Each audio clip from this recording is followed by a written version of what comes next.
GSL.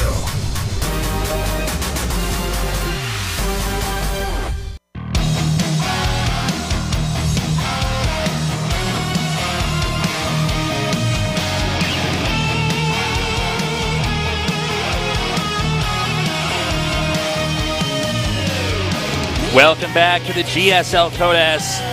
It's actually been a pretty quick day. A lot of one-sided games here. Yeah, it certainly which has is funny because when the day started out, we were saying, well, I mean, today is going to be it. This will by far have the best games of the group, but this does happen sometimes. Yeah. It does happen, and I wouldn't even say the games were bad. It's just I thought they were going to be a little bit closer. Maybe, certainly, it's all been 2-0s, right? Yeah. So let's see if this series is going to be a little bit more neck and neck here. It's going to be Paralyze against DRG. I don't know that it is Tasteless. Paralyze got so destroyed from DRG last time, but he did the same build a couple times, or very close to the same build. Maybe he'll do something else here. Maybe he'll mix in some 2-base all-in, something like that. The initial series we saw between these guys, these were actually great games that you could learn from, because you saw how, Paralyze tries to get a little bit too greedy and take that third base, and DRG just identifies that and shuts it down, and then he simply put just gets ahead from there. He just, takes very basic steps. Yeah. So let's see if Paralyze has made some adjustments and can do a little bit better here.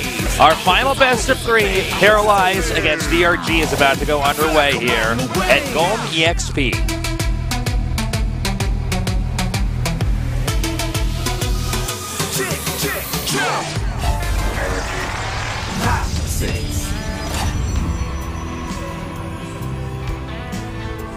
In the upper left, we have our Protoss player, the underdog. SK Telecom T1 Paralyze, DongRaeGu.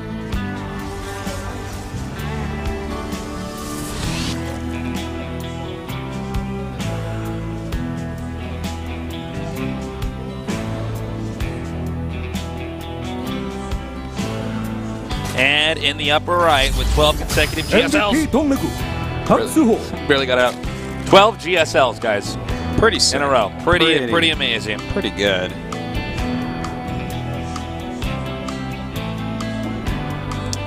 Well, let's see what these guys are going to go for. Tasteless 3-player map. Yes. I feel like taking the third here can be really, really difficult for Protoss. But the third's in a pretty open and or awkward location, depending on where you're going to expand. And with some of the Zerg timings, I mean, they just get a really nice arc around that, and force fields don't really mean as much. They certainly don't. Yeah, like those types of timing attacks from Zerg can be quite scary. But it's kind of interesting. I think the coolest part of this map for sure is those 3 middle bases on the high ground. They've got the ramp, they've got kind of a natural choke point there. If Protoss gets into one of those and attacks towards the Zerg down it, we've had a few very interesting games where that's happening, where the Protoss might be behind, but he's using that type of style and strategy. Yeah. And can inflict a lot of damage because it's, it's just a couple steps away from the natural ramp, and, there's a lot that can be done with that. So we got 3 hatches right away here, and then the spawning pool. The Cybernetics core is almost finished up here. The Protoss scouting the south spot first. Kind of cool, DRG mixing it up a little bit, like doing a build that would be weaker to cannon rushes. I think he's just concluded this guy's not going to cannon rush. Yeah. I think that was a big tell from the first best of 3, so that's a great adjustment. So, it's funny because we're talking about Paralyze needs to adjust here, but DRG already making adjustments to preempt anything. It does feel like that's what we're seeing, right? Yeah. So, quite impressive, really by both sides, because the fact that Paralyze didn't do any cannon rushes, or didn't attempt any at all, could mean that he studied DRG and realized that they wouldn't work, which DRG has now realized and decided, well, now I'll do something that it might work against. Yeah. Because this will get me a little bit further ahead.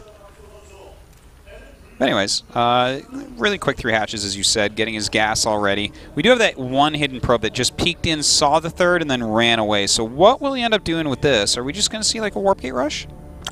I feel like perhaps. I mean, the probe's parked over there. We have, look, the 3 gateways. That's going to be a nice little wall in.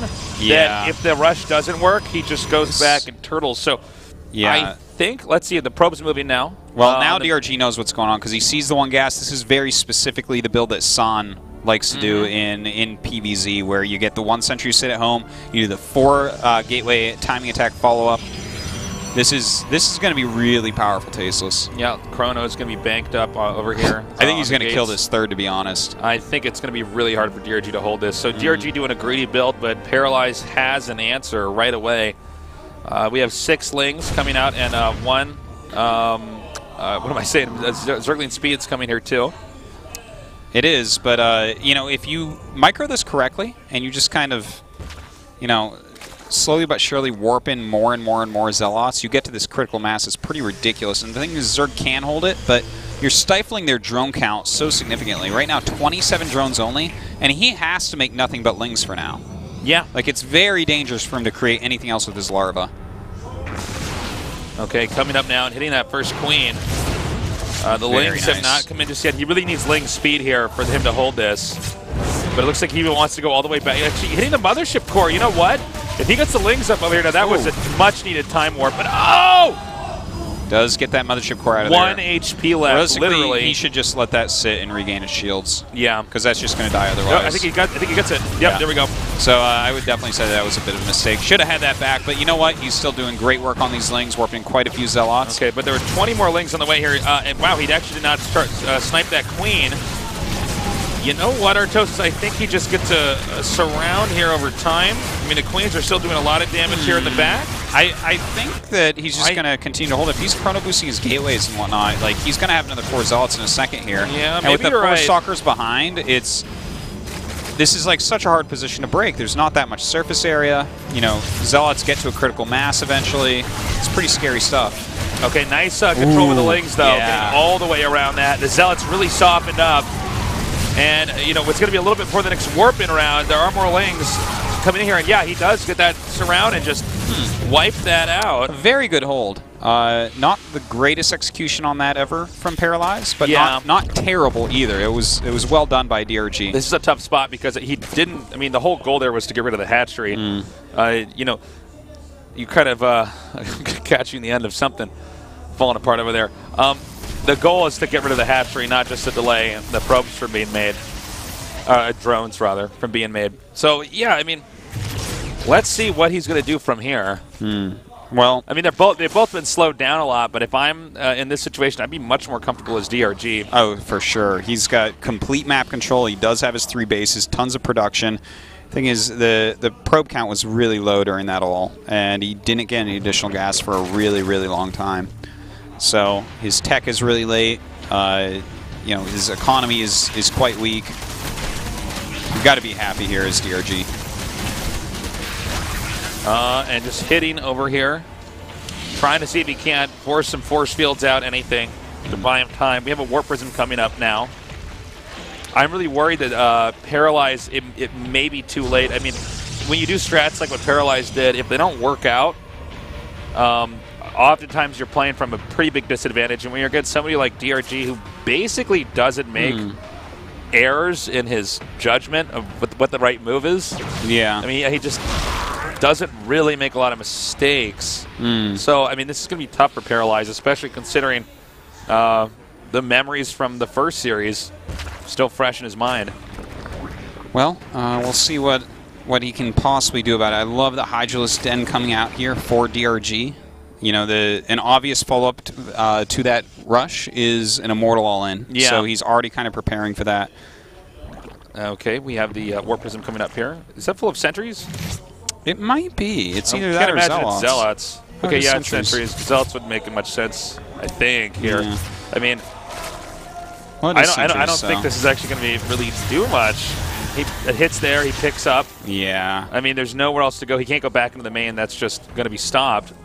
He's forcing like a couple spines. I believe he's putting one probably near the ramp just to make sure that this is a lot easier to hold. You have one near the ramp and you're just never going to be able to do it. I like that little drop there. It drops out the sentries to make the fake Phoenix and then goes back. Yeah. Well, I guess not near the ramp. Not sure where he made those. But anyways, a lot of Hydras on the way. Colossus tech coming up. Not choosing to do any sort of Immortal push. Instead getting Blink as well. And Ling's now headed up here.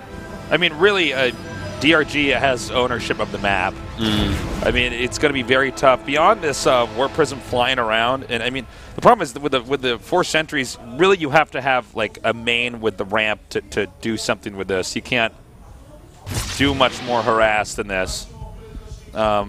I feel like the days of just doing a quick sentry drop at like a natural and trying to get some force fields and shoot down drones is really not risky to say the least. Yeah, it shouldn't work. Yeah, it should not work. Does it sometimes still? Yeah, sometimes still. Yeah, it's not all that often though. Well, we have 97 supply to 145.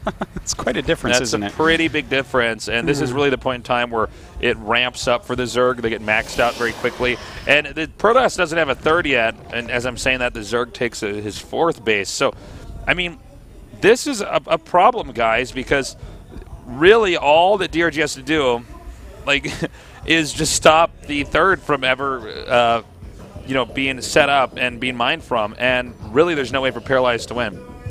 Well, we'll see if he can get something done, though, because, when you do get Colossus out, we do see DRG, he's on layer tech, right? He's got a ton of Zerglings, a bunch of Hydras, maybe with +2 attack, Thermal Lance, a few Colossi. That is kind of a late Spire, right? So the Colossi are going to be fine. There's a lot of energy on these sentries. Yeah. Maybe he can get a couple nice engagements and fight back. All right, he's edging up now. Let's see if he does get those nice engagements. And that attack started, and those force fields are too late. I mean, that surround there with the Lings, that is so good. It's a little bit brutal. Yeah, it's just, I mean, yeah, he is. This is going to be the last screw in the coffin, Tasteless. Yeah, this is, he's cleaning this up really nicely. Notice how the Hydras are really spread out.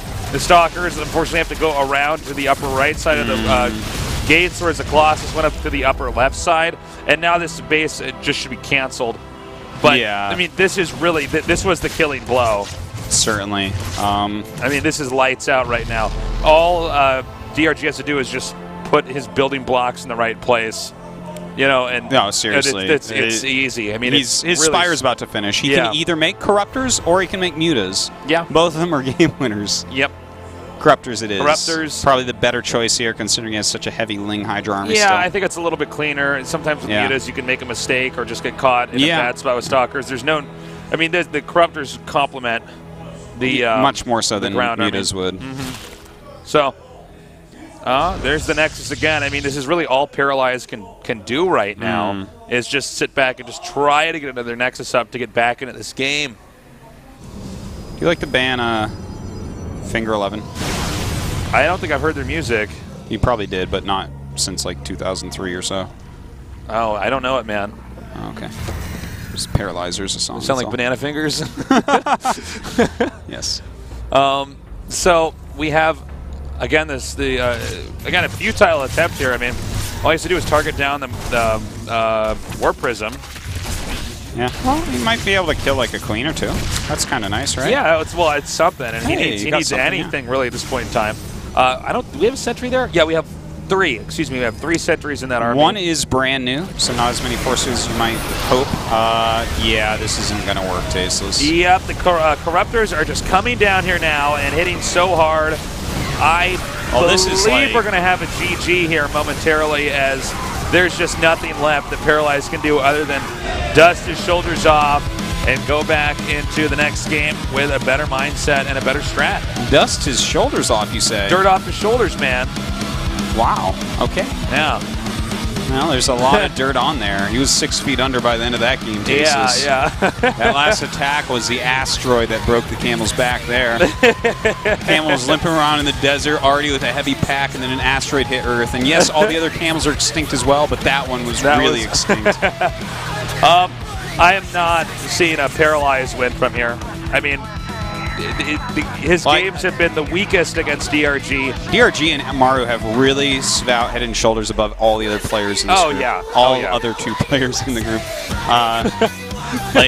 I've never seen such a clean cut ranking of players in a group before. Maru's the best player in this group. DRG's the second best. I guess there was definitely a tier list. In this group. And number 1 on tiers was Myungshik because he lost 0-4. But the top tier was Maru. I would be so shocked at this point in time if Paralyze actually came up with much of anything here. I mean, these games, frankly, have been very straightforward losses. I mean, really like fundamental StarCraft II losses. He tried a special strategy that was supposed to hurt his opponent. Because the strategy didn't work at all, the person who was attempting to be the aggressor was punished. Or like in the previous games, he tries to get a third base a little bit too greedy, and DRG punishes him. I mean, we're not seeing any moment where Paralyze has entered the mid-game even with his opponent. Yeah, that's true. I mean, you know, that depending on where you count mid-game is, which I would say mid-game is right where like the third base, second base in between there. Okay. I mean, yeah, he's trying to get in there, and it's not working out for him, whether he's going for the early attack or he's just going for the eco play. Yeah. DRG's able to sniff it out. And, you know, I think part of what's going on here is a mismatch of generations almost, where DRG is a much older school Zerg, and he's actually using more old school strategy and style. And I think Paralyze isn't quite used to this because all the people he plays with, for the most part, are going to be the more new school guys, be on Kespa teams, more cutting-edge stuff. And the styles he's using might work a little bit better against that. But DRG, you can see in his play, there's a little flair of the old days in there. The way that he's, like when he just went for like Roach and Corruptor. It's like there's just a fundamental Zerg. I mean, there's nothing fancy about the way he's closing these out. It's very safe and it's very He is not efficient. using a salad fork for these games. No, or a spork or anything else like that. Well, a spork would be very rugged. That's an outdoorsman's tool. Is that an outdoorsman's tool? Yes, it is not a fancy tool by any means, Tasteless. When I go into the wilderness, I bring nothing but a spork and my bravery. That says you could do that, man. You're a vegetarian. Use that spork to eat trees and stuff. King Sejong Station is the map for game number 2. Okay. Well, we used to see a lot of +2 blink stock roll-ins here. We could see something like that.